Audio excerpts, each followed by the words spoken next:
Efa hifarana ange Andriamatoa Raintsoanary le fepitaony le hoe 5 andro.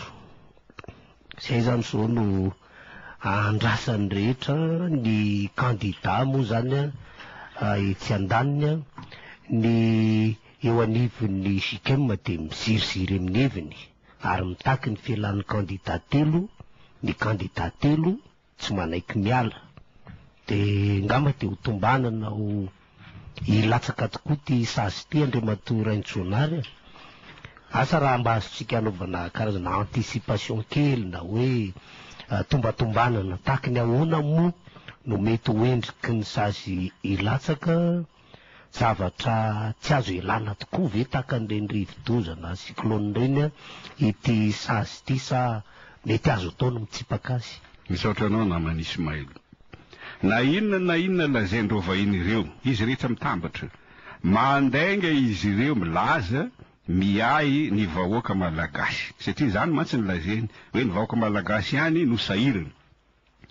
Raha mariny zany, efa najanony tamin'ny 2020 ny krizy. Noho izany, tokony hianatra ny fanaony aziatika amin'izay ny malagasy. Miatrika ny mpanjanona tany sy ny mpananibohitra fa tsy manohy ny adiny totozy natao hatramin'izay. Mitady lavaka isitriana rehefa mitrerona ny vazaha. Izany hoe mijoro, miomana hiatrika ny sazy arangaranga ny fianakaviam-be iraisam-pirenena. Araka ny gazety malaza tamin'ny 13 Jolay, nisy ministra sy ny vadiny sy mpikambana CST sekakany Paris kanefa tsy nahazo visa. Gaga hono le ministra satria izy tsy namandreo kandida telo tsy ekeny fianakaviam-be iraisam-pirenena.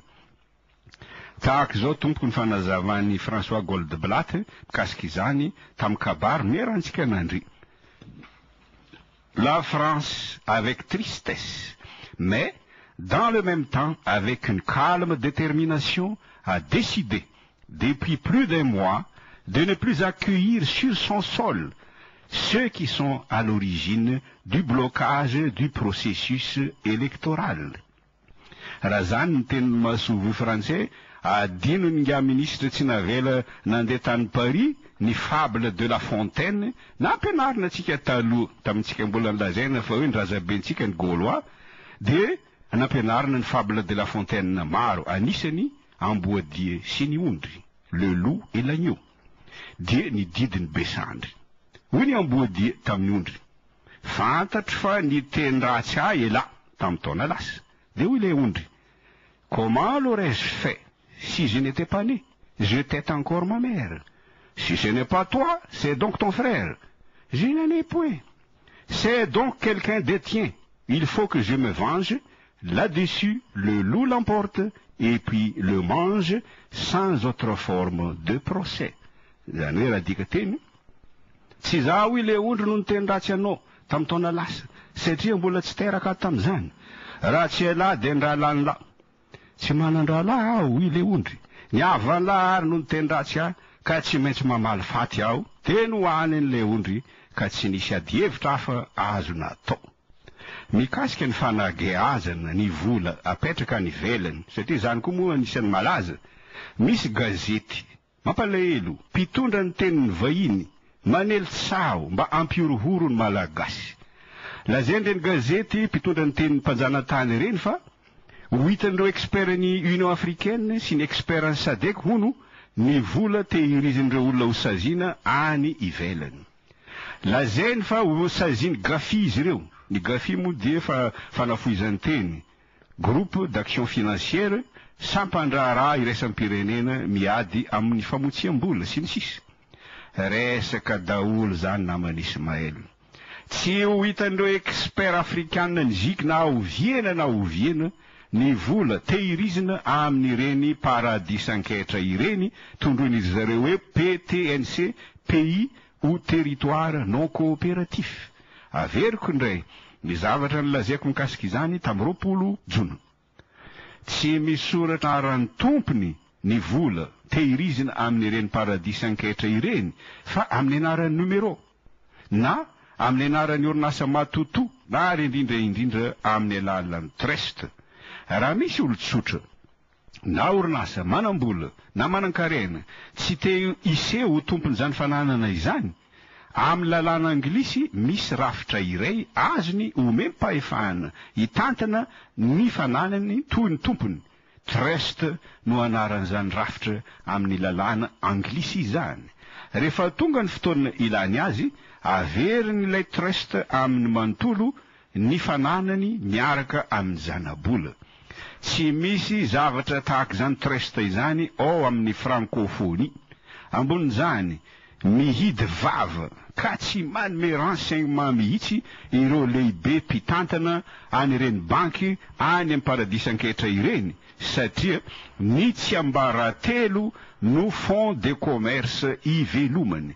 Raha androany mandre ireo nametraka ny volany ao amin'ny bankiny fa namoaka anarana client ny banky, rampitso de rampitso ihany esoriny ao ny volany de afindrany any amin'ny paradisa ankehitra azo antoka kokoa.